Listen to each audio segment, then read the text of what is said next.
Ya, assalamualaikum warahmatullahi wabarakatuh. Selamat pagi.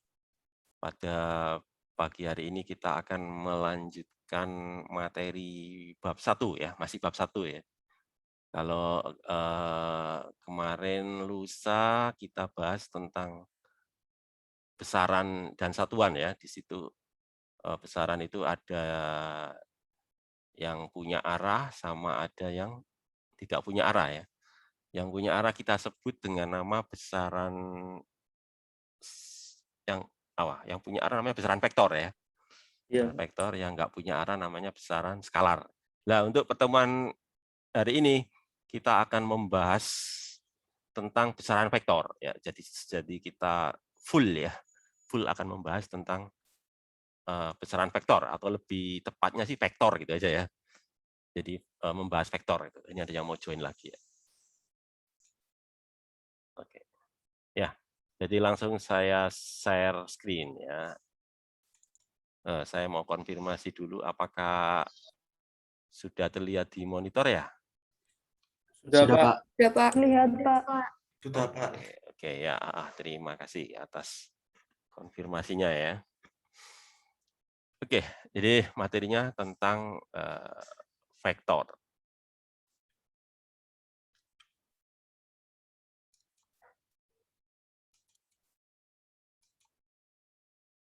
Nah, seperti yang sudah saya singgung kemarin ya. Jadi ada besaran vektor yang mempunyai nilai sama arah ya. Ada besaran skalar ya yang hanya punya nilai saja. Artinya tidak memiliki arah. Contoh-contohnya, misalkan besaran skalar, contohnya itu apa? Massa ya. Massa kan nggak punya arah ya. Panjang juga nggak punya arah. Volume juga tidak punya arah ya. Ya, contoh besaran vektor yang punya arah yaitu apa? Misalkan apa? Kecepatan. Ya. Kecepatan kan punya arah. Jadi kecepatannya ke arah mana ya? Jadi ke arah geraknya tentunya ya. Percepatan ya. Percepatan juga gitu. Percepatannya ke arah mana ya? Termasuk gaya ya. Gaya ini kan penyebab timbulnya percepatan, itu juga punya arah. Nah itu, ya itu adalah yang sudah kita singgung kemarin ya, kemarin lusa. Nah terus kemudian, nah masalah vektor ya. Jadi untuk menggambarkan atau representasi itu artinya menggambarkan ya. Menggambarkan atau menyatakan sebuah vektor itu ada dua cara ya. Ada dua cara untuk menggambarkan atau menyatakan sebuah vektor. Yang pertama itu disebut dengan nama cara geometri. Cara geometri itu maksudnya apa? Digambar ya. Jadi vektornya digambar dengan anak panah gitu. Jadi vektornya kita gambarkan dengan anak panah, di mana nilai dari vektornya itu dinyatakan dengan panjang anak panah. Jadi semakin panjang anak panahnya berarti semakin besar nilai vektornya. Kemudian arah anak panah ya menyatakan arah dari vektornya, gitu ya. Jadi itu ya. Jadi dengan cara geometri, panjang anak panah menyatakan nilai, arah anak panah ya menyatakan arah dari vektornya. Seperti contoh pada gambar tersebut itu ya. Itu nama vektornya A ya. Nama vektornya A ya. Panjangnya A kecil itu. Panjangnya huruf A kecil ya. Kemudian arahnya itu dinyatakan dengan sudut theta. Sudut theta itu menyatakan arah dari vektornya ya, yaitu terhadap sumbu X. Sumbu X positif gitu ya. Sumbu X positif.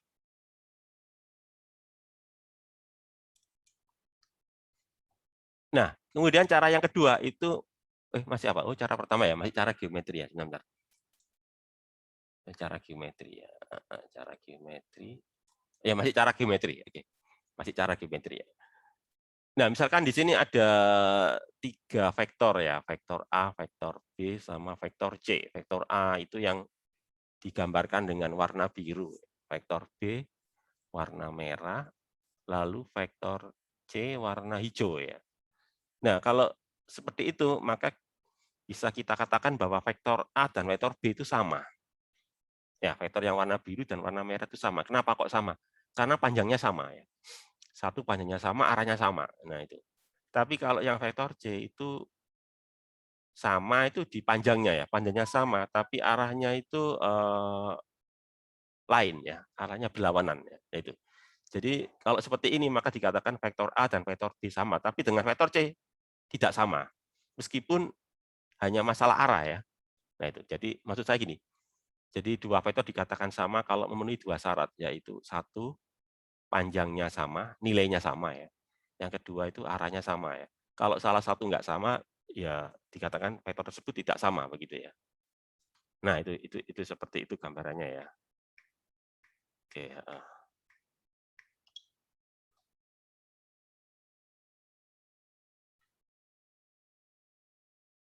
Oke. Kemudian, nah ini cara yang kedua ya. Representative vector cara yang kedua, yaitu kita sebut dengan nama cara analitis ya. Cara analitis. Nah, kalau cara analitis itu vektornya tidak kita gambar ya. Jadi beda dengan geometri.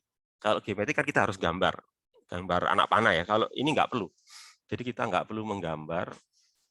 Yang kita perlukan itu adalah ini menetapkan dulu, yaitu apa? Sistem koordinat. Jadi kita perlu menetapkan ya atau membuat sistem koordinat. Ya, sistem koordinat X, Y. Kalau di gambar itu ya, ada sumbu X, ada sumbu Y itu ya. Sebetulnya kalau mau lengkap itu ya selain X, selain Y ada lagi Z ya. X, Y, Z karena kan kita berada di dalam ruang ya. Kalau X, Y itu kan dua dimensi. Jadi kalau ruang ya harus ada tambahan sumbu Z. Nah, itu ya. Dan nanti di sumbu X itu ada namanya vektor satuan I. Di sumbu Y itu ada vektor satuan J. Dan di sumbu Z itu ada vektor satuan K. Ya. Jadi nanti IJK, ini ya, vektor satuan I pada sumbu X, vektor satuan J pada sumbu Y, dan vektor satuan K pada sumbu Z. Nah, itu cara untuk menyatakan vektor menggunakan metode analitis. Nah, vektor satuan itu apa? Vektor satuan itu apa? Vektor satuan adalah vektor yang nilainya 1 ya. Jadi vektor satuan adalah vektor yang nilainya 1 ya, yang berfungsi untuk menunjukkan arah. Ya, jadi tadi kan kalian sudah saya perkenalkan dengan tiga macam ya, tiga macam vektor satuan, yaitu vektor satuan I, vektor satuan J, vektor satuan K tadi ya. Vektor satuan itu arahnya ke sumbu X positif, vektor satuan J ke sumbu Y positif, dan vektor satuan K arah sumbu Z positif ya, gitu ya. Nah, itu ya. Kemudian iya, ada tanya, silakan. Ya, silakan. Kalau mau tanya silakan langsung. Ya, silakan. Sumbu Z itu yang mana, Pak? Ya, Pak. Ya, Akbar. Ya, gini, sumbu Z ya. Oke. Jadi gini. Kalau ngacu di sini ya, Akbar ya tadi ya, benar ya. Akbar Kurnia ya. Oke, jadi gini Akbar. Kalau kamu lihat di gambar tadi ya, di slide itu kan E ke kanan ya, benar ya. Sumbu E ke kanan kan? Iya. Oke, sumbu Y ke atas kan itu ya? Iya, Pak. Ya, sumbu Z kemana? Sumbu Z itu kalau di situ nggak bisa kita gambarkan karena dua dimensi. Arahnya itu kemana? Arahnya menuju kalian. Jadi arahnya itu dari monitor ya, dari slide ya, slide pada monitor itu loh, menuju kalian, menuju apa? Menuju wajah kalian gitu ya. Jadi arahnya itu keluar dari monitor menuju kalian. Bisa dimengerti itu? Bisa, Pak. Nah, cuma kan nggak bisa digambarkan itu ya. Nanti ada penjelasan lebih lanjut kalau tiga dimensi bagaimana. Jadi untuk kasus yang di slide itu, arah sumbu Z itu adalah keluar dari monitor ya. Oke ya, itu dulu ya jawaban saya ya. Oke, lanjut ya. Atau mungkin ada tanya lagi yang lain? Enggak ya, cukup ya. Nah, mungkin ini. Oh, bentar. Nah, ini lebih jelas lagi nih. Ini tiga dimensi kan ini ya. Coba perhatikan ini ya. Tiga dimensi kan ini ya. Ada sumbu X, sumbu Y, sumbu Z gitu kan ya. Nah, ini beda dengannya tadi. Kalau tadi gimana? Kalau tadi kan X ke kanan ya. X ke kanan, Y ke atas gitu ya. Oke ya. Z-nya ke menuju kalian gitu ya. Keluar apa? Keluar bidang ya. Keluar bidang menuju kalian. Sebentar, ada yang masuk lagi ya. Bentar. Oke. Nah, kalau yang ini lain ya. Jadi enggak punya punya arah yang lain ya. Tidak sama dengan tadi. Kalau yang di sini ini apa ini? Sumbu X itu justru menuju kalian ya. Sumbu X itu keluar dari monitor menuju kita ya, menuju kita atau menuju kalian lah gitu ya. Ya kita lah gitu ya, termasuk saya ya. Kemudian sumbu Y-nya ke kanan ya. Sumbu Y ke kanan, sumbu Z ke atas, begitu ya. Jadi ini ya sebut pada dasarnya gini loh. Pada dasarnya sistem koordinat itu boleh kita tetapkan sesuai kondisi ya. Ya, jadi nanti dalam praktek itu sistem koordinat itu bisa kita tetapkan sesuai kondisi dari bendanya gitu loh. Jadi kalau yang di pertama tadi ya, di slide yang tadi itu kan penetapannya kan apa? X ke kanan, Y ke atas, Z keluar bidang gitu ya. Nah, yang ini lain lagi, yaitu apa? X-nya itu justru keluar bidang, Y-nya ke kanan, Z-nya ke atas gitu ya. Biasanya itu yang umum ya. Yang lain juga bisa ya. Jadi pada dasarnya penetapan arah dari koordinat itu pada dasarnya ya boleh sembarang. Ya, tapi kalau yang saya jelaskan yang di pertama sama yang kedua ini yang standar ya. Yang paling sering digunakan ya untuk penjelasan sebetulnya sih ya. Jadi nanti terjadi ini. Jadi sumbu X yang menuju kita ya, itu ada vektor satuan I. Sumbu Y yang arah ke kanan itu ada vektor satuan J. Sumbu Z ke atas ada vektor satuan K. Itu ya. Nanti ada IJK. Ini beda dengannya tadi gitu loh maksudnya ya. Oke, lanjut. Nah, kembali ke vektor satuan ya. Tadi ada vektor satuan IJK tadi kan ya. Ya ini loh, kayak ini lah. Ini kan pakai yang tadi ya, cara kedua ya. Maaf, pakai sistem koordinat yang kedua ya, itu apa? X itu keluar bidang, Y ke kanan, Z ke atas ya. Nah, di saat ini ada vektor satu, ada vektor R ini, warna biru ini loh. Sebentar, saya tanya dulu ya, kursornya kelihatan di monitor nggak? Kursor saya ya. Kelihatan, Pak. Oke ya. Kelihatan, Pak. Oke ya. Kelihatan, Pak. Nampak ya, kursor saya ya, kursor ya. Nah, kursor yang dari itu loh, dari mouse itu ya, kelihatan ya. Ya, jadi ini ada ini. Ada warna biru ini ya. Warna biru ini kan vektor. Vektor R ya, vektor R ini nanti saya uraikan. Jadi gitu. Jadi ini metode analitis kan. Jadi kalau kita punya vektor R, ini saya uraikan ya ke dalam 3 komponen, yaitu komponen X, komponen Y, komponen Z. Misalkan seperti ini ya. Jadi di sini ceritanya ini di X itu ada komponen A, ini kan. Jadi vektor R ini ya punya komponen A pada sumbu X ya. Ini kan. A itu kan ini kan. A itu kan ini kan sama dengan ini ya dia. A yang di sini loh. A panjang ini kan sama dengan ini kan ya. Nah, ini A ya. Kemudian di sumbu Y dia punya komponen sebesar B, ini kan B. B ini kan berarti sama dengan yang di sini kan ya. Ini loh. Di sumbu Y ya ada B. Di sumbu Z ada C ini. Nah, ini ada C ini C ya. Ini ya. Jadi kalau saya tulis nanti gini. Jadi vektor R itu bisa saya tulis gini, AI plus BJ plus CK. Ya, karena A ini adalah panjang komponen pada sumbu X, I ya berarti kan. X itu kan sumbu X ya. Punya panjang komponen B pada sumbu Y, J soalnya ya. Lalu pada sumbu Z, dia punya panjang komponen C. Ya itu. Nah, kalau cara menguraikannya itu ini, kita buat seperti ini loh ya. Jadi vektor ini ya, saya uraikan menggunakan ini. Apa ini namanya nih? Persegi panjang ya. Persegi panjang ini kan. Ini persegi panjang nih, ini loh ya. Yang tegak ini, yang apa ini? Yang tegak ini komponen pada sumbu Z ini kan ya. Yaitu C tadi ya. Ini C ini ya. Kemudian yang di lantai ini adalah komponen yang tegak lurus sumbu Z ini kan ya. Jadi saya uraikan menjadi komponen pada sumbu Z sama komponen yang tegak lurus sumbu Z yang sini, yang di lantai ini. Dan nanti yang di lantai saya uraikan menjadi komponen yang komponen pada sumbu X ini kan. Dan di lantai ini loh ya, di lantai ini saya uraikan menjadi komponen di sumbu X yaitu A sama komponen pada sumbu Y yaitu B ya gitu ceritanya ya. Jadi nguraikannya seperti itu ya. Jadi proses nguraikannya itu pertama ke sumbu Z dulu ya.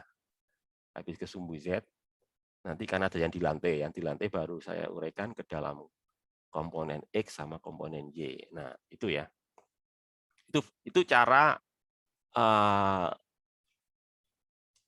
kalau kita menggunakan metode analitis ya. Tapi nggak perlu digambar ya. Ini kan cuma penjelasan. Jadi nanti kalian isinya cuma ngitung ya.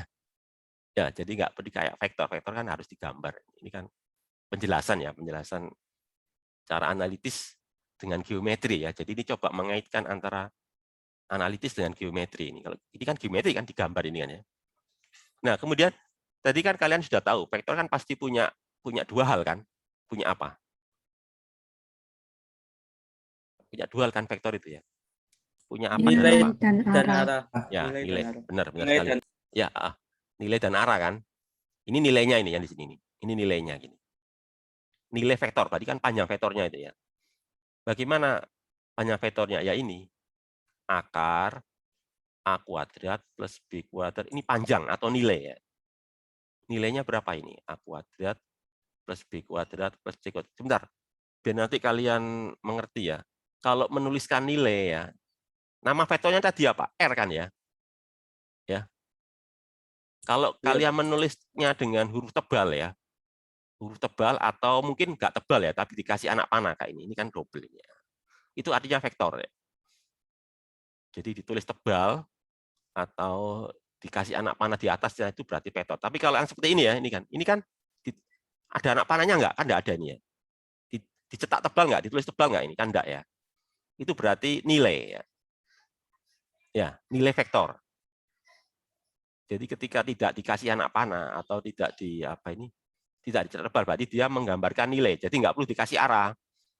Jadi cuma nilai saja. Tapi kalau seperti ini kan lengkap ya, ada nilai, ada arah. Gitu. Arahnya itu apa ya ini? IJK itu arah ya. IJK itu arah. Ya, nilainya itu ya ini ABC itu nilai. ABC itu nilai, IJK itu arah gitu. Nah, kalau ditanyakan berapa nilainya untuk ya ini akar A kuadrat plus B kuadrat plus C kuadrat. Ada yang tahu barangkali ya?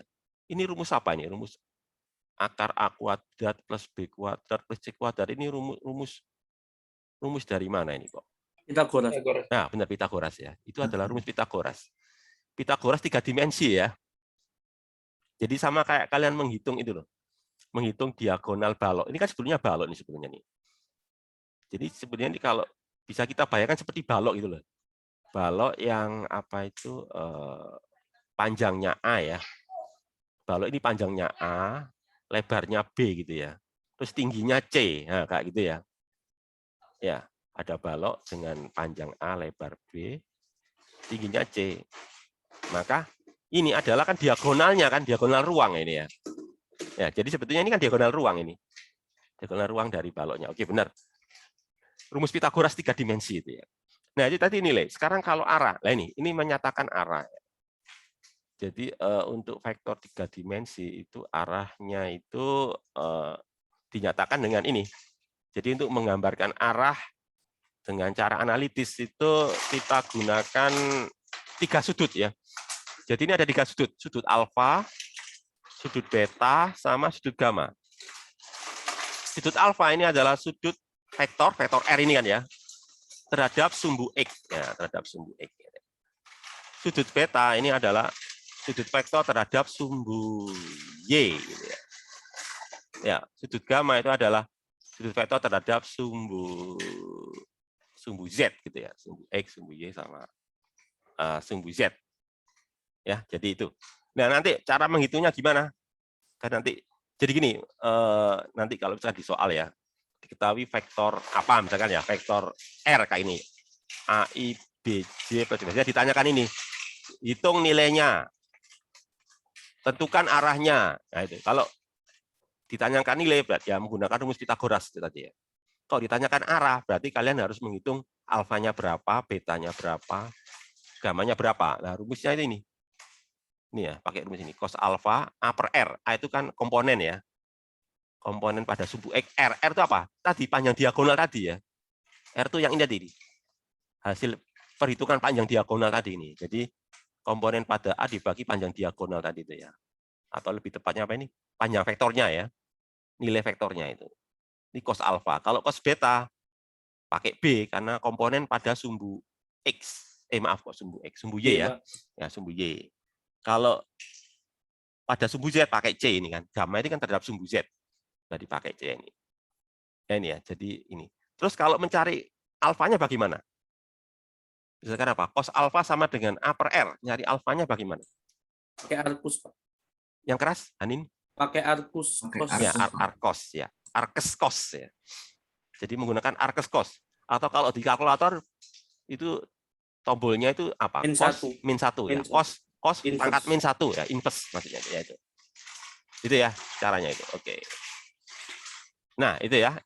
Itu yang biasanya ditanyakan di soal ya. Oke, lanjut. Nah, berikutnya cara analitis cuma yang 2 dimensi ya. Kalau tadi kan saya bahas yang 3 dimensi ya.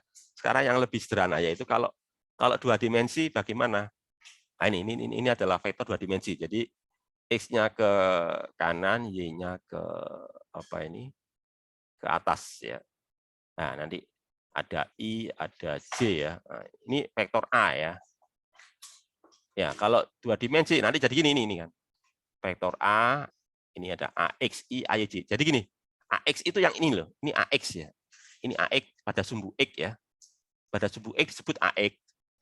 Pada sumbu Y disebut AY gitu loh. Jadi AX itu adalah komponen vektor pada sumbu X, AY itu komponen vektor pada sumbu Y. Jadi nanti ini.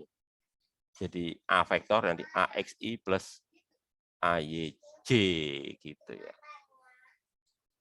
Nah, itu ya. Terus kalau panjangnya bagaimana? Ini pakai Pitagoras ini.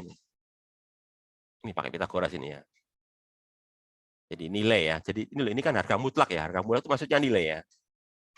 Harga mutlak dari vektor A itu maksudnya nilai dari vektor A. Ya, ini pakai Pitagoras kan. AX kuadrat plus AY kuadrat. Pitagoras 2 dimensi gitu ya. Kemudian untuk arah. Nah, arahnya menggunakan rumus ini ya. Jadi gini, perlu saya jelaskan lagi. Jadi kalau tadi sudah saya jelaskan ya, kalau vektor 3 dimensi, kalau ditanyakan arah, tadi kan menggunakan 3 sudut ya. Alfanya berapa, betanya berapa, terus gamanya berapa kan itu ya. Alfa itu sudut vektor terhadap sumbu X, beta, sudut vektor terhadap sumbu Y, gamma, sudut vektor terhadap sumbu Z. Itu kalau 3 dimensi. Nah, kalau 2 dimensi, gimana untuk menyatakan arah? Ya, jadi khusus untuk 2 dimensi, kita nggak perlu menyatakannya dengan 2 sudut, nggak perlu. Kalau 3 dimensi kan 3 sudut. Apakah kalau 2 dimensi harus 2 sudut? Tidak perlu. Jadi kalau 2 dimensi cukup 1 sudut saja, yaitu theta ini loh. Ini kan theta ini. Theta itu apa sih? Theta itu ini. Sudut terhadap sumbu X ya. Jadi ini kan vektor ya, vektor yang warna biru ini ya. Theta itu yang ini loh. Sudut vektor yang warna biru terhadap sumbu X ini, itu theta ini ya, theta. Ya. Jadi itu cara nyarinya ini pakai rumus tangan ya. Tangan theta itu kan AY dibagi AX. Jadi ini kan. Theta itu kan kita tahu di segitiga siku-siku ya. Theta berarti kan apa? Sisi depannya sudut ya dibagi sisi yang ini ya, sisi yang ngapit ini ya. Ini kan tadi theta itu kan ini kan AY ya.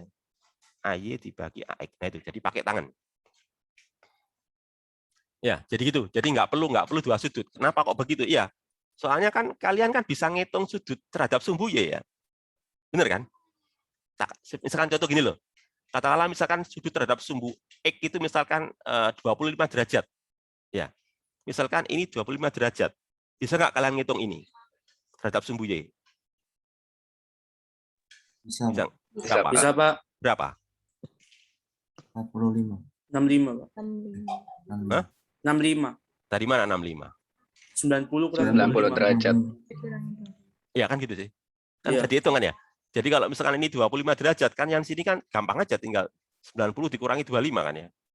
90 dikurangi 25 itu berapa? 65 ya, benar ya? Iya, Pak. Ya, Iya, benar Pak. 65 derajat. Iya, gitu aja kan. Jadi nggak perlu dicari sudut terhadap sumbu Y karena dengan mudah bisa kita cari kan. Jadi maksud saya gini, kalau terhadap sumbu X theta, maka terhadap sumbu Y pasti apa? Pasti 90 derajat dikurangi theta kan gitu ya.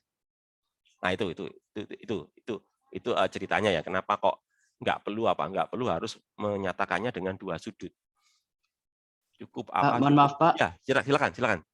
Itu yang AX sama dengan A kali cos theta, tapi yang A-nya nggak ada A-nya, cuma ada sin theta. Yang mana? Akbar ya? Yang bagian mana, Akbar? Ada yang salah ya, Akbar ya? Gimana, Akbar? Yang poin 1, yang AX sama dengan A kali Oh iya, cos. ya. Ya, terima kasih, Akbar. Sudah mengkoreksi ya. Ya, ini kan maksudnya Akbar ya? Gini tak maksudnya ya? Iya, Pak. Ya, terima kasih. Sudah mengkoreksi, ya. Ya, salah tulis, Akbar ya. Lupa nulis ya. Oke, ya, benar. Oke, terima kasih, Akbar. Sudah ya, benar ya? Nah, itu. Nah, sekarang berikutnya ini. Setelah membahas itu, saya lanjutkan dengan ini, operasi matematika pada vektor dan skalar. Jadi kan ada besaran skalar, ada besaran vektor ya. Kalau di skalar itu operasinya bisa operasi penjumlahan, jadi ditambahkan ya. Bisa juga pengurangan ya. Bisa juga perkalian. Bisa juga pembagian. Bisa juga dipangkatkan ya. Kebalikannya dipangkatkan kan di akar. Nah itu. Ini kalau skalar ya. Jadi kalau skalar operasinya banyak ya. Bisa dijumlahkan, bisa dikurangi, bisa dikalikan, bisa dibagi, bisa dipangkat, bisa diakar ya. Tapi kalau operasi vektor nggak seperti itu ya. Nggak sebanyak operasi pada skalar ya. Kalau operasi vektor terbatas ya. Penjumlahan ada, pengurangan ada, perkalian ada. Perkalian ada. Cuma ada dua macam ya. Untuk vektor perkalian ada dua macam. Yaitu apa? Perkalian titik sama perkalian silang gitu. Pembagian enggak ada ya. Jadi enggak ada operasi pembagian vektor, enggak ada. Pemangkatan apalagi ya. Jadi terbatas ya. Gitu. Jadi operasi vektor itu gini. Mungkin saya perlu ngasih gambaran ke kalian ya. Gini loh. Kenapa kok ada aturan khusus untuk vektor ya? Jadi kenapa kok untuk vektor ya ada aturan tersendiri untuk penjumlahan, pengurangan maupun perkalian. Itu juga perlu kalian ketahui ya. Mungkin kalian bisa menjawab kenapa kok ada operasi yang khusus untuk vektor ya, yang berbeda dengan skalar. Itu penyebabnya apa itu? Ada yang tahu? Mungkin ada yang bisa jawab. Kenapa kok pada besaran vektor itu ada operasi yang tersendiri ya, yang berbeda dengan pada besaran skalar? Izin menjawab, Pak. Ya, silakan. Itu disebabkan gara-gara vektor itu punya satuan vektor tersendiri, jadi nggak bisa digabungin antara yang satuan vektor X dengan satuan vektor Y dan juga vektor satuan Z. Oke. Mikdam ya, panggilannya apa? Mikdam. Ahmad Mikdam ya. Mikdam gini Mikdam.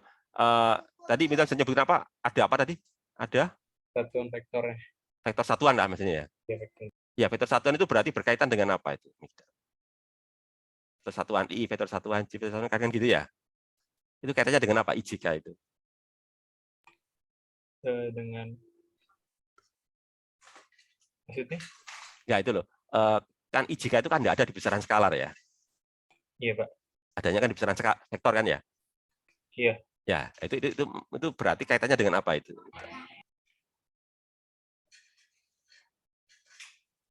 Atau gini, mungkin gini aja pertanyaannya sederhana gini. Apa sih yang membedakan antara skalar sama vektor? Izin menjawab, Pak. Ya, arah. Itu jadi maksudnya itu IJK itu kaitannya dengan arah tadi. Ya, dengan arah. Jadi itu. Jadi kenapa kok vektor ada operasi khusus itu karena punya arah gitu. Saya kasih gambaran gini loh. Saya kasih gambaran ini. Misalkan besaran skalar ya. Besaran skalar misalkan apa? Misalkan katakanlah massa ya. Misalkan massa ya. Katakanlah massa beras gitu ya, massa beras ya. Misalkan saya punya beras 3 kg ya. terus saya beli lagi beras 4 kg, gitu ya. Maka berapa beras yang saya punyai?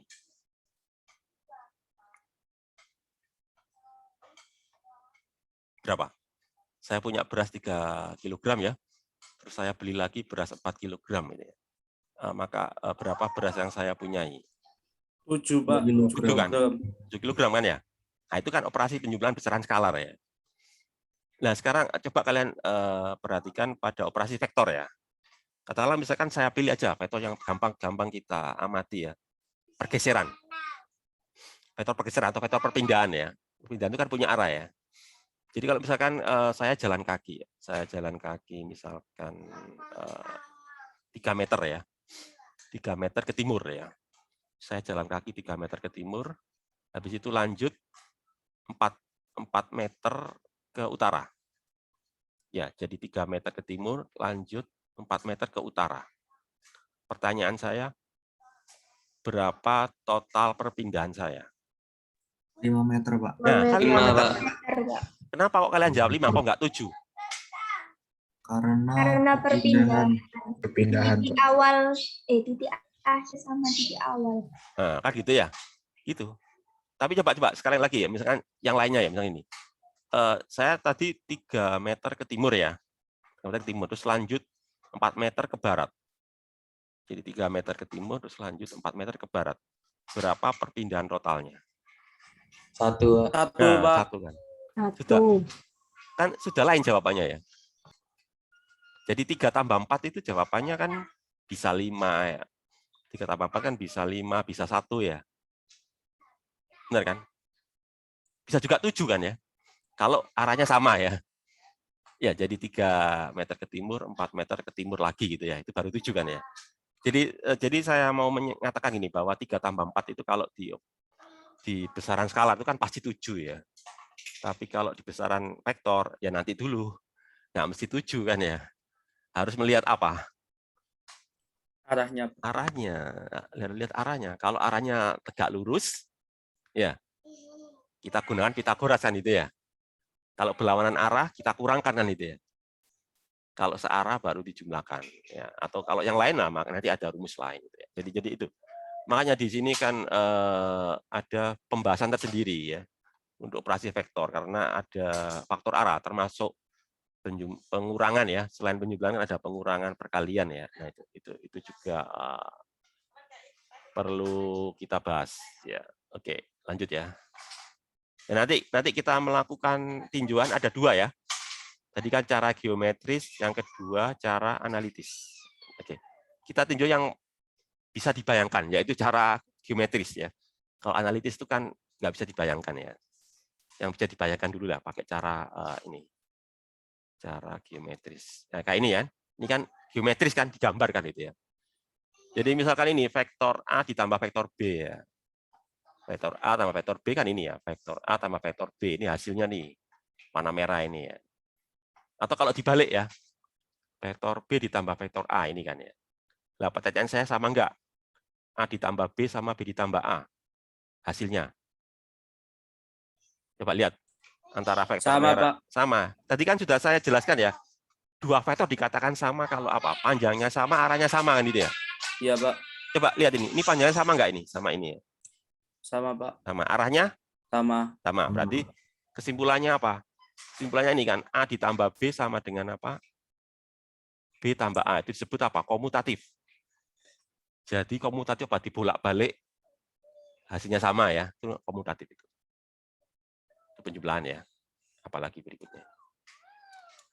Nah, sekarang ini 3 vektor ya. Ada vektor A, ada vektor B, ada vektor C. Saya jumlahkan ini ya.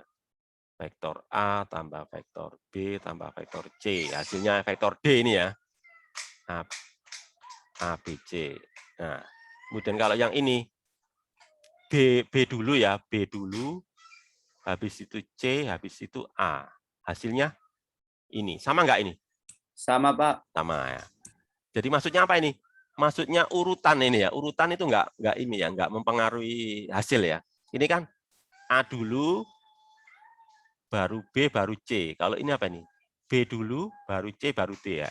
Ini disebut asosiatif. Asosiatif maksudnya itu urutannya mana yang didahulukan itu nggak pengaruh. Jadi tanda kurung biasanya kan urutan ya. Jadi kalau yang ini kan A plus B dikerjakan dulu. Kalau yang ini apa? B plus C dikerjakan dulu gitu ya. Nah, jadi ini asosiatif. Jadi maksudnya urutan proses tidak apa itu mempengaruhi hasil. Terus apalagi? Nah, sekarang itu ya tadi ya. Jadi maksud saya gini, saya mau mengatakan kepada kalian bahwa operasi penjumlahan itu bersifat satu. Operasi penjumlahan vektor ya, bersifat satu komutatif ya. Dibolak-balik sama. Yang kedua bersifat asosiatif. Maksudnya itu adalah apa? Apa itu? Maksudnya adalah urutan proses pengerjaan. Mengelompokkan, benar sekali. Benar sekali. Mengelompokkan lebih tepatnya ya. Tidak mempengaruhi hasil, benar. Nah, sekarang apa ini? Penjumlahan. Ya. Jadi ini ada vektor A sama vektor B ya. Vektor A dan vektor B ini kan. Vektor A sama vektor B ya. Yang disebut dengan sudut itu ini ya. Ini adalah theta ini sudut antara kedua vektor ya. Jadi kedua pangkalnya saya satukan. Theta ini adalah sudut antara kedua vektor, begitu ya. Sebentar ini kok nggak bisa ya? Sebentar, ada error ini. Sebentar, ada masalah ini. Oh bisa, bentar, bisa ya. Oke bisa. Oke bisa. Oke. Nah itu. Ya jadi kalau yang saya bahas ini adalah bagaimana menghitung ya, menghitung hasil penjumlahan vektor ya. Jadi seperti ini kan. Jadi bagaimana kalau kita mau menghitung berapa nilai ya, nilai vektor hasil penjumlahan atau lebih tepatnya resultan gitu ya. Jadi bagaimana menghitung resultan dari penjumlahan vektor ini kan? Ini kan tadi kan apa? Vektor A biru ya. Vektor A biru saya tambahkan dengan vektor B hijau ini kan. Jadi A tambah B itu kan gini sih. A dilanjut B. B ini kan yang ini yang putus-putus ini kan ya. Jadi ini A, B-nya yang ini putus-putus ini, hasilnya kan ini R ini kan. Nah, ini jadi apa? Diagonalnya ya. Nah, itu nanti bisa kita hitung menggunakan rumus ini ya, bahwa R sama dengan ini ya. B plus A, B plus ini kan, ini tekniknya gini ya. Jadi menggunakan ini ya, ini loh. Jadi pakai ini ya. Jadi ini kan apa? Ini kan B ditambah ini kan, A cos theta ya, kuadrat plus ini kan.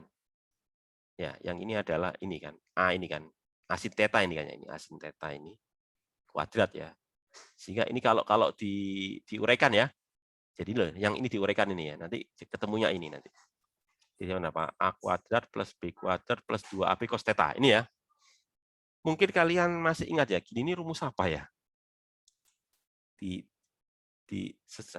Mungkin di SMA dulu kan di matematika sudah belajar ini ya, menghitung sisi dari sebuah segitiga ya, segitiga sembarang ya. Ya, kalau segitiga sisiku kan gampang ya. Kalau segitiga sisiku untuk menghitung sisinya kan gampang, bisa kita gunakan apa? Pitagoras kan gitu ya. Ya. Tapi kalau segitiganya nggak siku-siku, bagaimana menghitung panjang sisinya? Ada yang tahu itu pakai rumus apa itu? Menghitung panjang sisi dari jadi gini, misalkan saya punya segitiga sembarang ya. Sisi pertamanya A, sisi keduanya B. Tentukan sisi yang ketiga, sisi C misalkan. Itu kan ada rumusnya gitu ya. Kalau menggunakan rumus Pitagoras kan hanya berlaku kalau dia segitiga siku-siku, tapi kalau nggak siku-siku, nah itu ada rumus tersendiri ya. Ya rumusnya mirip kayak ini gitu ya. Rumusnya mirip kayak ini atau ya, atau kalau di matematika itu menyebutnya dengan nama apa? Trigonometri, Pak. Iya, nama ininya. Ya dengan rumus trigonometri kan. Kosinus, Pak. Ya, benar sekali. Aturan kosinus kan gitu ya. Ya. Pernah dengar aturan kosinus kan ya? Iya, Pak. Ya, jadi rumus aturan kosinus itu rumus untuk menghitung sisi ketiga ya. Sisi yang ketiga dari sebuah segitiga sembarang ya. Kalau dua sisi yang lain diketahui ya, tentunya butuh sudut juga kan itu ya. Nah itu. Ini sebenarnya berasal dari rumus ini, rumus apa? Menghitung panjang sisi segitiga sembarang ya, atau istilahnya kalau di matematika trigonometri itu namanya apa? Aturan kosinus ya. Aturan kosinus. Itu. Nah, itu tadi ya. Itu tadi kalau menggunakan cara geometri. Jadi kalau kita menggunakan cara geometri nanti kita harus menggunakan rumus aturan kosinus tadi ya untuk menentukan resultan. Nah, kalau kita menggunakan analitis, wah ini lebih gampang ya. Nggak perlu lagi aturan kosinus. Yaitu caranya kita uraikan. Kita uraikan saja ya vektor tersebut ya. Katakanlah yang dua dimensi ya. Dua dimensi dulu lah. Vektor A berarti kan ini ya, AXI, AYJ ya, dua dimensi ini ya. Vektor B-nya kan BXI, BYJ ya. Kalau mau saya jumlahkan, ya tinggal apa? Jumlahkan untuk masing-masing komponen. Ini kan penjumlahan untuk komponen X-nya. Ini adalah penjumlahan untuk komponen Y-nya kan itu. Jadi prinsipnya itu ya. Jadi menjumlahkan vektor itu sama artinya dengan menjumlahkan masing-masing komponen. Nah, gitu kan. Kalau komponennya sudah dijumlahkan, untuk mencari resultannya ya gampang, tinggal kita gunakan rumus ini. Ini rumus apa ini? Rumus apa ini? Rumus? Pitagoras. Ini kan, rumus ini kan ya? Ya, benar sekali. Rumus Pitagoras kan ini. Ya. Kenapa kok boleh menggunakan rumus Pitagoras? Alasannya tahu. Kenapa kok bisa saya gunakan? Karena dua dimensi, Pak. Ya. Selain itu apa lagi? Selain dua Tegak dimensi, lurus. tegak lurus. Kan kalian tahu sumbu X sama sumbu Y itu sudutnya berapa? 90. 90, Pak. Ya makanya 90. 90 kan. Jadi cukup menggunakan rumus Pitagoras ya. Nggak perlu menggunakan apa tadi? Aturan kosinus tadi kan ya. Di cara geometri kan pakai aturan kosinus itu. Nah, itu kalau tanya nilai. Nah, kalau tanya arah, ya tadi kita gunakan apa? Tangan tadi ya. Jadi tangan itu kan komponen Y dibagi komponen X ini. Ini kan jumlah ya. Resultan ini. Ini resultan komponen Y dibagi resultan komponen X ya. Dan nanti kalau tanya sudut berarti kan ini theta atau di sini pakai FC ya. Jadi cukup satu sudut aja. Kenapa? Karena dua dimensi ya. Saya ulangi karena ini dua dimensi. Cukup kita hitung satu sudut, yaitu apa? Sudut terhadap sumbu X. Nah, begitu. Kalau tiga dimensi ya kalian harus hitung alfa, beta, gamma nanti ya. Itu ya, itu perbedaan antara cara apa tadi? Geometri dan cara analitis. Saya tanya kalian, menurut kalian lebih gampang mana ya? Cara geometri sama cara analitis kalau melihat dari uraian tadi itu. Menurut pendapat kalian? Iya, pendapat kalian kan? Bukan pendapat saya kan itu ya. Menurut kalian lah. Menurut kalian lebih gampang mana? Pakai cara Yang analitis, Pak. yang analitis ya. Kalau geometri ruwet ya? Selalu ruwet ya? Iya, Pak. Iya. Ruwetnya itu kenapa di geometri itu? Ada gambar, Pak. Ya itu lah benar, ada gambar. Itu yang jadi masalah ya. Gini loh, maksudnya gini loh. Kalau vektornya dua dimensi mungkin nggak masalah ya. Kan kita bisa gambar di papan tulis ya. Bisa gambar di kertas gitu ya. Bisa gambar di mana ya? Di papan tulis, di kertas. Mungkin di monitor komputer ya. Pakai aplikasi gambar gini ya. Kan gitu ya. Coba kalau vektornya dalam ruang. 3 dimensi gitu. Itu gambarnya gimana? Kalau vektornya 3 dimensi. Bisa nggak kalian gambar vektor dalam ruang? Masih bisa ya? Nah, itu yang jadi masalah ya. Jadi masalah baru muncul kalau vektornya vektor 3 dimensi. Jadi kalau vektor 3 dimensi, cara geometri menjadi bermasalah ya. Karena penggambarannya jadi tidak akurat ya, karena tidak ada cara menggambar di dalam ruang. Nah, ya, itu kelemahan ya, kelemahan dari metode geometri, hanya bisa diterapkan untuk vektor 2 dimensi. Tapi kalau cara analitik nggak masalah, kan nggak perlu gambar kan ya. Kalau analitis kan nggak perlu gambar kan, cuma ngitung kan ya. Tapi kalau geometri kan harus gambar itu ya.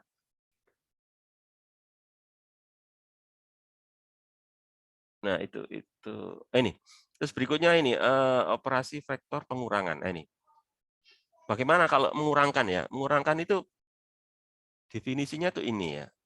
Jadi misalkan ini Pak, vektor A mau saya kurangkan vektor B itu harus saya buat ini vektor minus B. Jadi ada vektor B, ada vektor minus B. Ya, jadi mengurangkan sebuah vektor itu sama artinya dengan menjumlahkan dengan kebalikan ya. Kebalikan dari vektor tersebut. Jadi misalkan ini A dikurangi ini kan A dikurangi B ya. A dikurangi B itu sama artinya apa? A ditambah minus B gitu ya. Nah itu. Jadi itu definisinya ya. Jadi A dikurangi B sama artinya dengan apa? A ditambah minus B. Nah itu ya ini. Jadi itu definisinya ya. Nah ini kan ya. Ini kan vektor A. Ini vektor minus B ya. Ini vektor A, ini vektor minus B gitu ya. Maka nanti saya jumlahkan dengan ini kan. Ini pakai cara geometri ini ya. Menggambar ini kan jajar genjang ini ya. Jajar genjang dulu ini kan ini, lalu ini kan diagonalnya ini kan resultannya ini. Nah ini sama kayak tadi menggunakan rumus apa ini? Rumus aturan kosinus ini kan nanti ya, ini kan. Coba bedanya apa dengan yang tadi? Tanda min, Pak. Iya, tanda min, gitu benar. Kalau tadi di penjumlahan kan tanda plus ya. Di pengurangan ini kan, di sininya kan bedanya ya. Nah, itu benar. Jadi itu. Nah, itu ini terus ini apa ini? Nah, ini loh. Ini ringkasannya ya. Bentar. Kayaknya ringkasannya. Ini loh. Ini kan. Ini kalau penjumlahan kan R, resultan penjumlahan ya. Kalau S ini mungkin dari kata Selisih. iya, benar. Bahasa Inggris biasanya sih subtract atau apa ya. Ya, selisih dulu. Kita semua pakai bahasa Indonesia ya.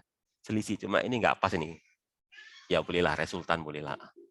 Oke lah, ya ini. Bedanya kan cuma itu aja sih. Ini ditambah, ini dikurangi ya. Nah itu kalau pakai cara geometri.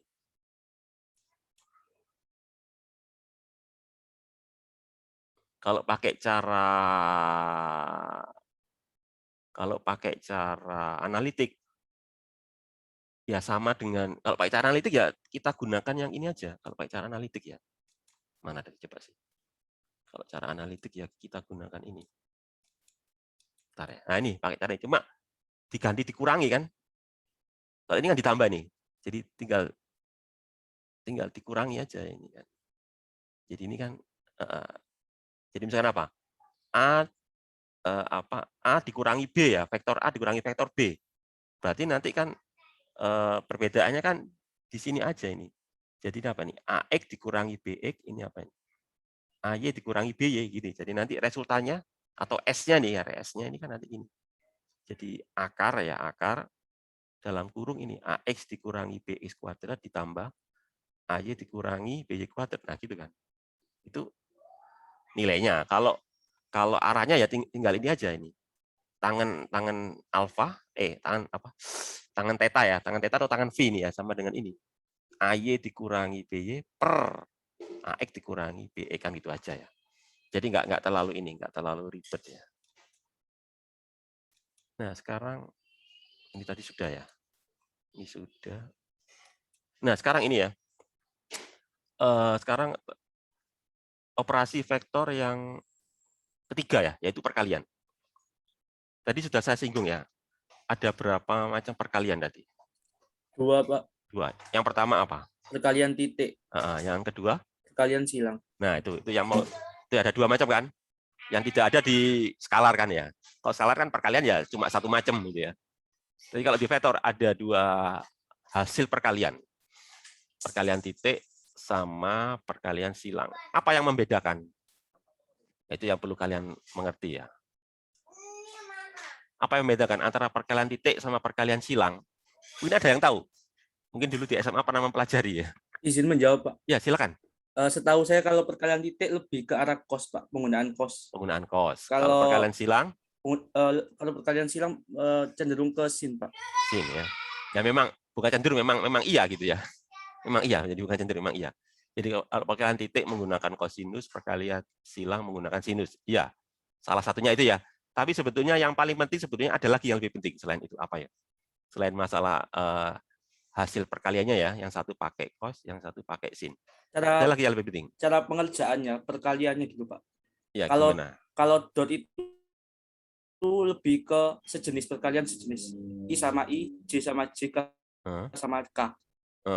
Kalau yang apa namanya perkalian silang itu I ke J, I ke K, J ke I, J ke K, K ke I, K ke J, tanpa perkalian sejenis gitu. Nah, gini, mungkin saya kasih arahan ya gini. Pernah tahu rumus usaha ya? Saya kasih arahan ya. Tahu rumus usaha? Usaha atau kerja? Tahu, Pak. Gimana? W sama dengan F kali S. Oke, B sama dengan F kali S ya. F itu apa? Gaya, Pak. Gaya. Gaya itu besaran apa? Besaran turunan. Sebentar. Sekarang jangan bahas pokok turunan ya. Sekarang kita fokus membahas apa? Skalar vektor gitu ya. Skalar, Pak. Gaya Vektor, Pak. Vektor, Pak. Vektor ya. Jadi untuk konteks ini kita sudah kita sudah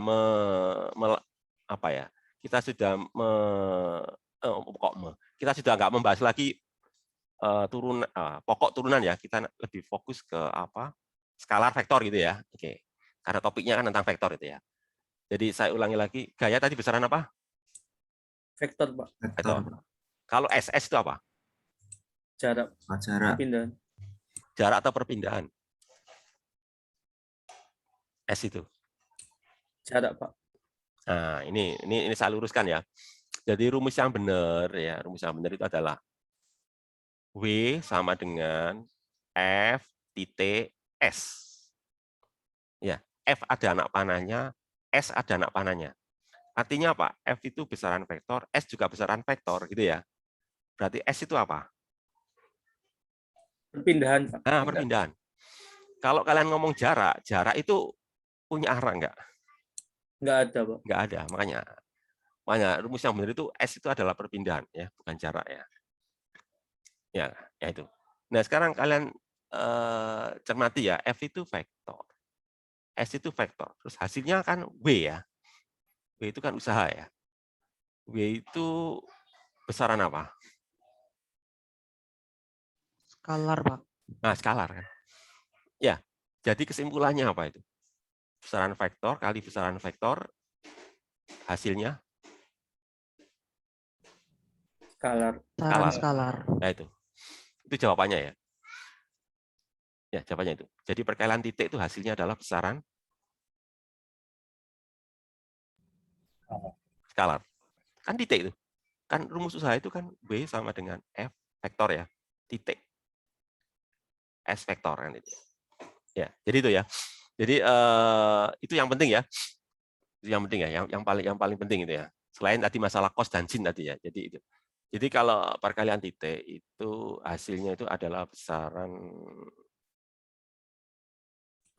skalar. Ya, bisa ditangkap itu ya. Nah, sebaliknya kalau perkalian silang ya. Perkalian silang coba tak lihat dulu ya perkalian silang ya. Perkalian silang. Nah, perkalian silang ya. Nah, ini.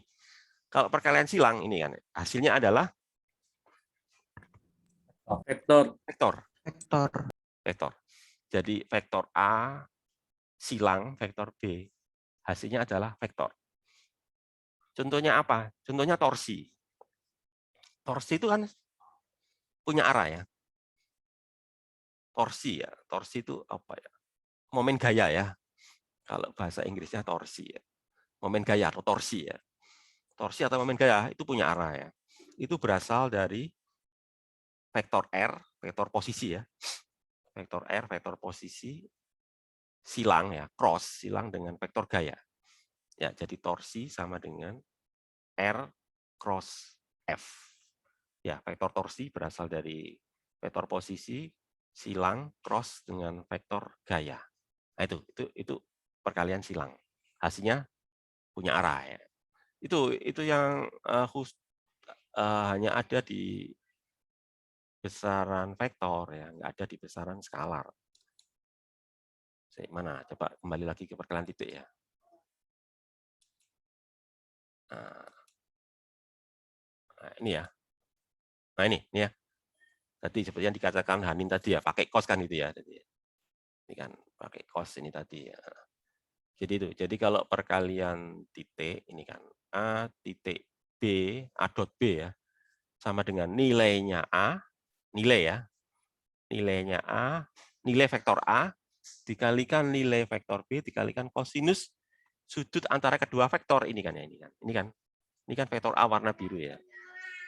Vektor A warna biru ini adalah vektor B yang warna merah ya, vektor B yang warna merah ya. Ini sudutnya kan theta. Mungkin ada yang ngerti, hijau ini maksudnya apa ini? Kok ada vektor warna hijau ini apa ini? Kok ada yang warna hijau ini maksudnya apa ini? Komponennya, Pak. Komponen apa? Komponen vektor A. Ya, benar. Komponen vektor A terhadap vektor B kan itu ya? Iya, Pak. Jadi sebetulnya warna hijau ini punyanya A ya. Jadi warna hijau adalah komponen vektor A yang berada di vektor B gitu loh. Ya, kan kalian tahu kalau ini A, maka yang di sini kan A cosinus theta kan itu ya. Ya, itu kan di penguraian vektor itu ya kan itu ya. Yang sebelah sini cos, yang ini kan sinus gitu yang ini ya. Gitu kan? Jadi yang warna hijau ini cosinus, A cosinus, yang warna hitam ini loh, yang putus-putus ini ya. Ini kan A sinus gitu ya. Nah, itu. Cuma kita menggunakan yang cosinus gitu ya. Jadi gini. Jadi sebetulnya perkalian titik ya, itu sama artinya dengan saya mengalihkan komponen ya. Komponen dari vektor A ya, yang searah dengan vektor B gitu ya. Nah, itu kan. Coba lihat ini kan. Ini kan A cosinus, ini kan A cosinus ini.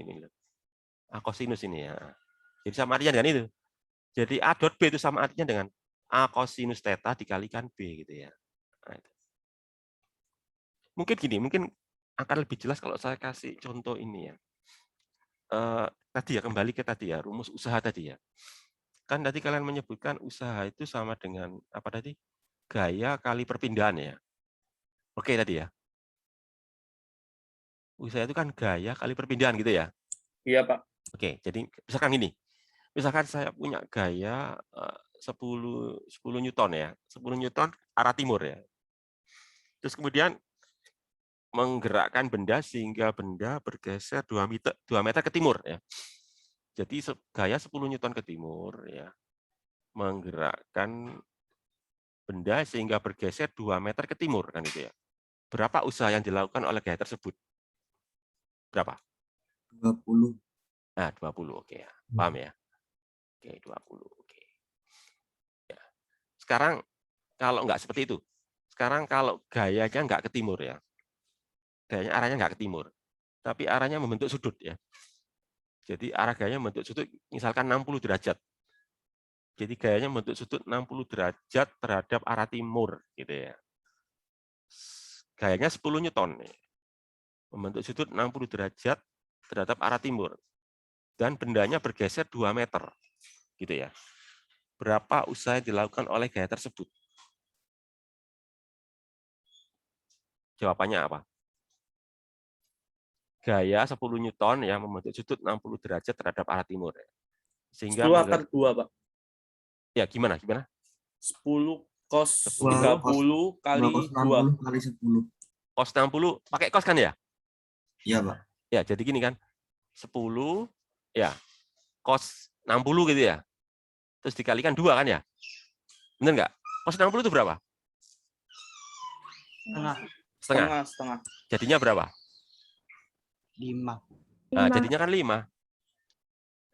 Jadi gini kan 10 kali setengah kali 2 ya. Benar tak 5? Gayanya 10 Newton loh ya. 10, Pak. 10.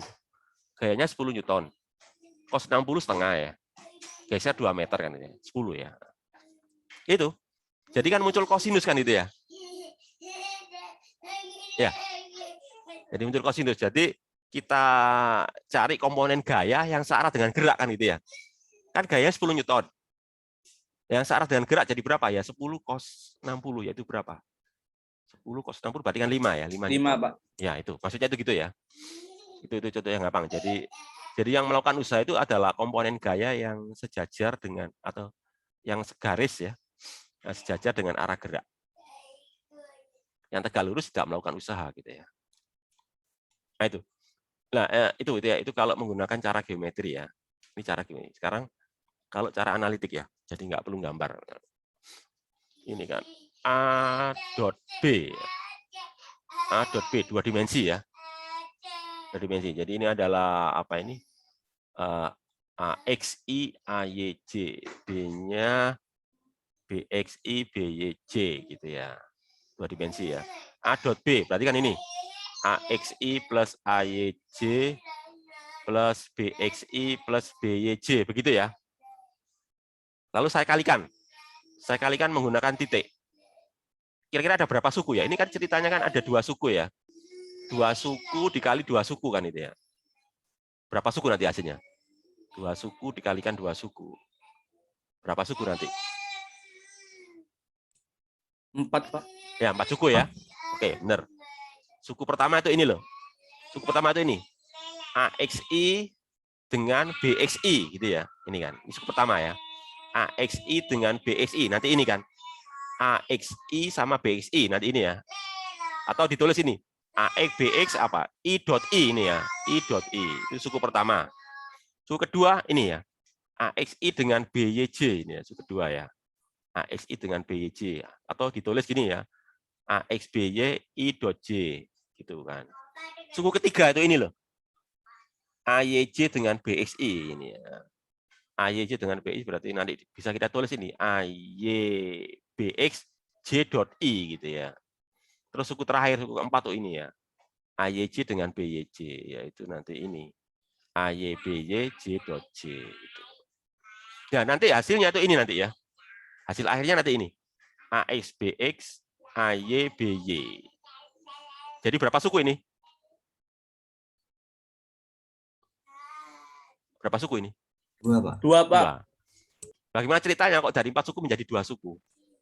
Karena yang dipakai, izin menjawab, Pak. Karena yang dipakai yang I sama I dan J sama J, Pak. Karena kalau I sama J, karena kalau I sama I sudutnya berimpit, karena cos yang sudutnya berimpit itu hasilnya 1, Pak. Kalau yang I dengan J bagaimana? Tegak lurus, Pak. Nah, tegak lurus. 90. Sehingga cos-nya 0. Ya, itu jawabannya ya. Benar sekali. Jadi kenapa kok dari 4 suku menjadi 2 suku ya? Karena yang 2 suku lenyap gitu ya. Lu kok bisa lenyap? Iya, soalnya I dengan J kan itu ya. Kalian tahu I dengan J itu kan 90 derajat ya. I kan di sumbu X, J di sumbu Y. Sumbu X dengan sumbu Y kan 90 derajat. Kan menggunakan cos tadi ya. Tadi kan menggunakan cos tadi ya. Jadi cos 90 kan 0. Sehingga nanti yang tersisa tinggal suku yang pertama yaitu I dengan I kan kalau dengan dirinya sendiri berarti kan sudutnya 0 ya. I dengan I kan sudutnya 0 ya. Cos 0 kan 1. Begitu pula yang terakhir yaitu apa? J dengan J. J dengan J itu juga dengan dirinya sendiri ya. Ya 0. Sehingga nanti tinggal ini AX BX AY BY. Lah ini besaran apa? Skalar. Ya ini adalah besaran skalar. Dari mana kok tahu skalar? Iya kan nggak ada IJK ya. Jadi sebenarnya vektor itu IJK. IJK itu vektor. Kalau IJK-nya nggak ada berarti dia itu skalar. Ini kan AX BX. AX itu kan nilai ya. Nilai komponen kan. Nilai komponen pada sumbu X. BX kan nilai komponen pada sumbu X untuk vektor B ya. Ya itu kan. Yang arah itu kan I sama J ya. Itu yang arah. Oke, jadi skalar. Nah, sekarang ini ya. Sekarang kita bahas yang ini apa itu yang perkalian silang ya tadi besaran. Sekarang saya bahas yang perkalian silang. Ini ya, A cross B. Tadi hasilnya apa? A cross B itu? Vektor, Pak. Vektor. Ini contohnya ini ya. Nah, karena vektor berarti punya apa? Kalau vektor kan punya dua hal ya. Nilai dan arah, Pak. Ya, nilai dan arah. Oke. Kalau nilainya nggak masalah ya, bisa kita hitung. Tadi benar tadi kata Hanim tadi ya. Nilainya pakai sin kan ini ya. Ya, A kali B sinus theta ya. Cuma jadi masalah sekarang apa? Arah kan itu. Arahnya bagaimana? Kalau nilai ya ini tinggal nilainya A dikali nilainya B terus sinus gitu ya. Tapi sekarang kalau arah bagaimana? Nah, ini. Untuk menentukan arah di sini menggunakan apa ini? Namanya ini. Menggunakan putaran sekrup. Ya. Jadi menggunakan apa? Putaran sekrup. Jadi misalkan ini ya yang gambar inilah. Gambar apa ini? Gambar yang sebelah kanan ini ya. Ini kan apa ceritanya? Vektor A dikali silang vektor B ini kan. Vektor A yang warna biru dikali silang dengan vektor B yang warna merah ya. Jadi kalau mau saya kalikan silang, berarti sekrupnya saya putar ya dari vektor A, dari ujung ya, dari ujung vektor A ke ujung vektor B. Saya putar gini ya. Putarnya kan ini, dari warna biru ke warna merah ya. Dari putar gini. Terus nanti kita lihat arah gerak sekrupnya bagaimana. Ternyata arah gerak sekrupnya itu ke bawah ya. Masuk ke dalam ini, ke dalam meja ya. Arahnya ke bawah. Jadi maksudnya itu apa? Maksudnya arah vektor hasil perkalian itu ke bawah. Ikuti arah gerakan sekrupnya ini. Sekrup bergerak ke bawah ya. Gitu ya.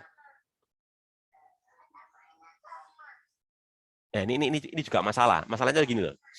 Mungkin bagi kalian yang sering membetulkan barang-barang ya.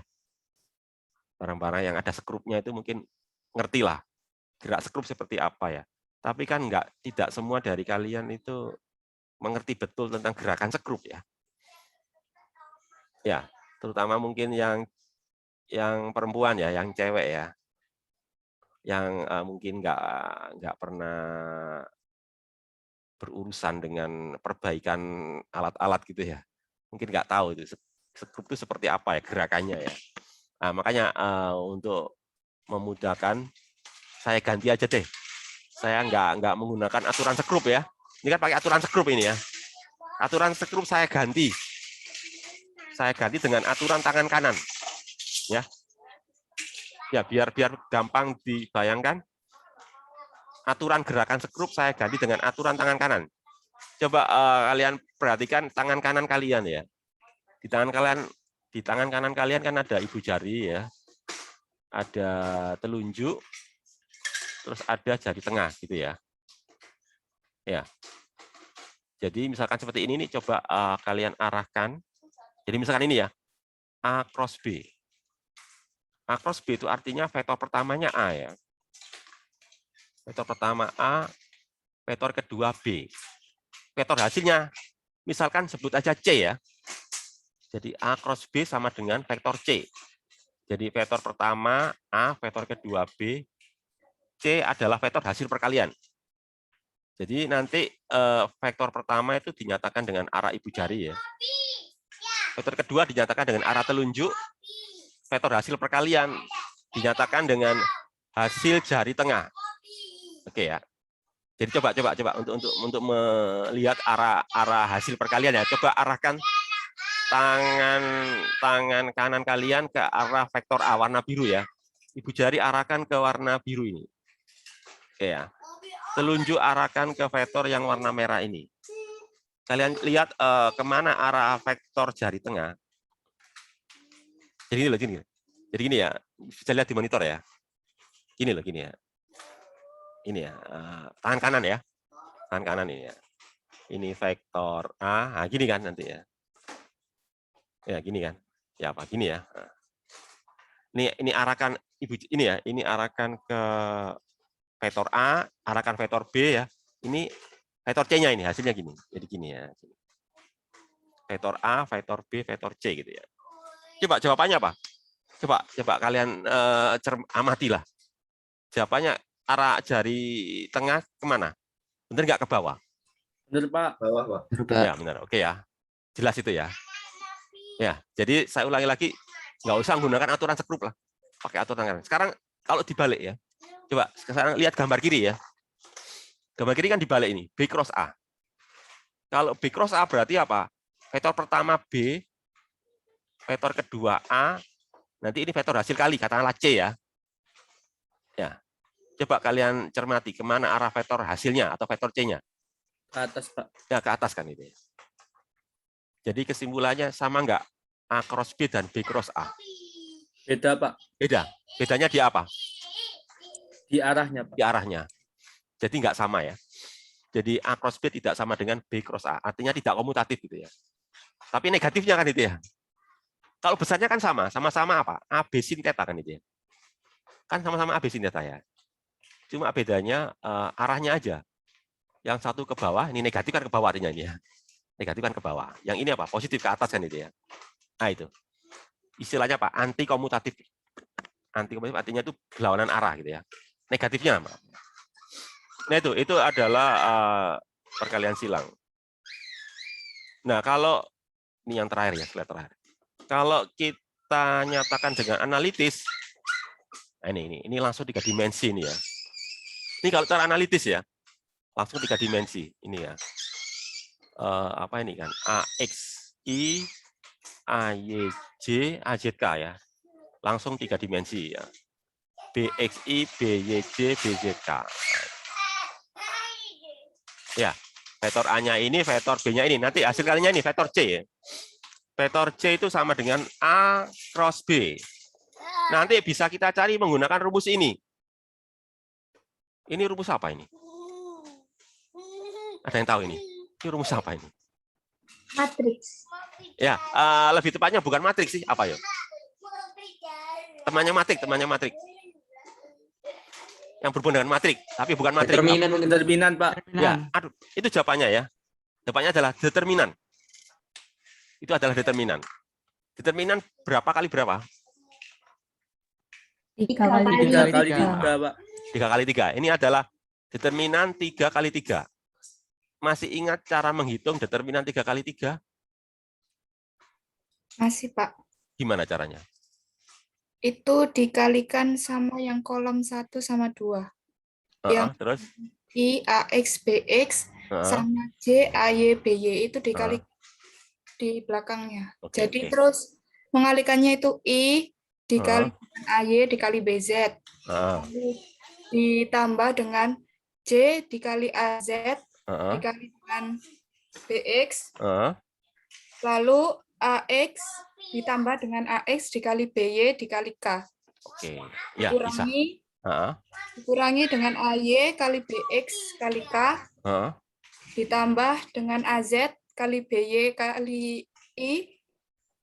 Terus ditambah dengan AX dikali BZ dikali dengan J. Lalu dikelompokkan, disederhanakan. Ya, benar. Ya, benar ya. Benar Kiki ya. Terima kasih ya. Jadi benar. Jadi seperti itu ya. Nanti hasilnya kan seperti yang di bawah ini kan ya nanti ya. Kalau dikelompokkan nanti kan ini. Jadi nanti hasilnya ini. Jadi C sama dengan A cross B sama dengan ini kan. AYBZ dikurangi ini kan ya. AYB I dikurangi ini AEBZ J plus AEB ini K ini. Ini adalah hasil perkalian silang. Ya, ini besaran apa ini? Vektor, Pak. Vektor. Kenapa? Karena ada IJK-nya kan? Iya, ada iya itu. Jadi itu. Jadi hasil perkalian silang itu adalah besaran vektor ya.